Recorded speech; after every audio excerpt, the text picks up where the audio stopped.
নমস্কার বন্ধুরা, আমরা কিন্তু প্রত্যেকেই কম বেশি রুটি খেয়ে থাকি। আর সেই রুটিটা যদি বেশি হয়ে যায় সেটা কিন্তু আমরা ফেলেই দিই।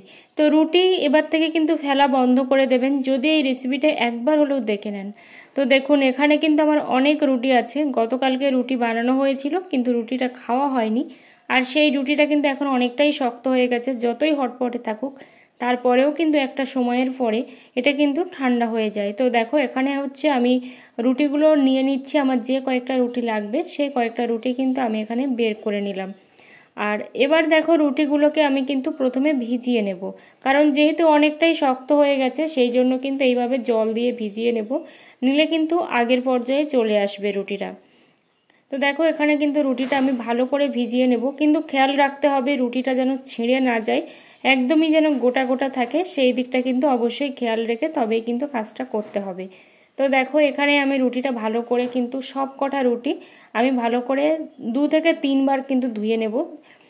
ধুয়ে নিলে কি হবে, এই যে শক্ত ভাব সেটা কিন্তু চলে যাবে রুটিটা ভালো করে ধুয়ে নেওয়ার পরে।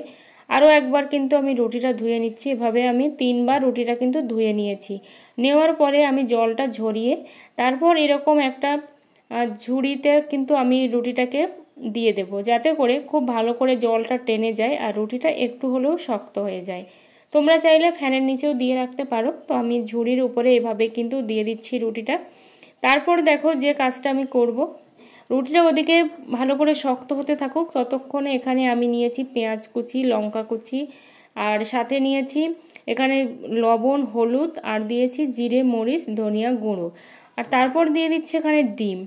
তো আমরা অনেকেই আছি, বাচ্চারা বিশেষ করে রুটি খেতে কিন্তু একদমই পছন্দ করে না, কিন্তু ডিম খেতে কিন্তু অনেকেই পছন্দ করে। তো সেই জন্য একটু বুদ্ধি করেই কিন্তু আমাদের একটু চলতে হবে, বা বাচ্চাদের উপযুক্ত কিন্তু খাবার আমাদের বানিয়ে দিতে হবে। কারণ বাচ্চারা এগরোল খেতে ভালোবাসে, সেটা ময়দার, আর ময়দা দিয়ে বানানো কোনো খাবার কিন্তু একদমই ভালো না, সেটা বাচ্চা থেকে বুড়ো। তো সেই জন্য কিন্তু রুটি বা আটা রুটিকে যদি এভাবে আমরা একটু অন্যভাবে খাওয়াতে পারি বাচ্চাদেরকে, তাহলে কিন্তু খুবই ভালো হয়, সাথে নিজেদের জন্যও কিন্তু অনেক উপকারী। তো এখানে দেখো, আমি কিন্তু প্রথমে এই ডিমটা কিন্তু এভাবে আমি অমলেট করে নেব, তার উপরে কিন্তু রুটিগুলোকে আমি দিয়ে দিচ্ছি। এইভাবে দেখো, রুটিটা প্রথমে চেপে দিচ্ছি, দিয়ে কিন্তু এভাবে আমি উল্টে দিচ্ছি, আর এইভাবে আস্তে আস্তে কিন্তু আমি এটাকে ভেজে নেব। যেমন করে ভাজার দরকার তেমন করে কিন্তু ভেজে নেব।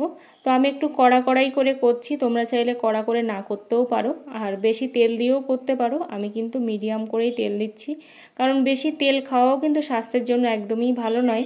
সেই জন্য দেখো, একটু কিন্তু আমি অল্প করেই তেল দিয়ে এখানে আমি উল্টে পাল্টে রুটিটাকে কিন্তু ভেজে নিচ্ছি।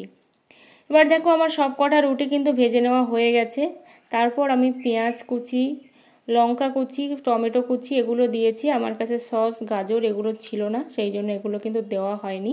তো এইভাবে তোমরা যদি বাচ্চাদেরকে দিতে পারো, বিশেষ করে বাচ্চাদের, তো তাহলে কিন্তু বাচ্চাদের টিফিনে বলো আর বাচ্চারা বাড়িতেই থাক, সন্ধ্যাবেলা হোক যাই হোক না কেন, বাচ্চারা কিন্তু সবাই চেটেপুটে খাবে। কারণ বাচ্চারা কিন্তু সস খেতেও ভালোবাসে, ডিম খেতেও ভালোবাসে।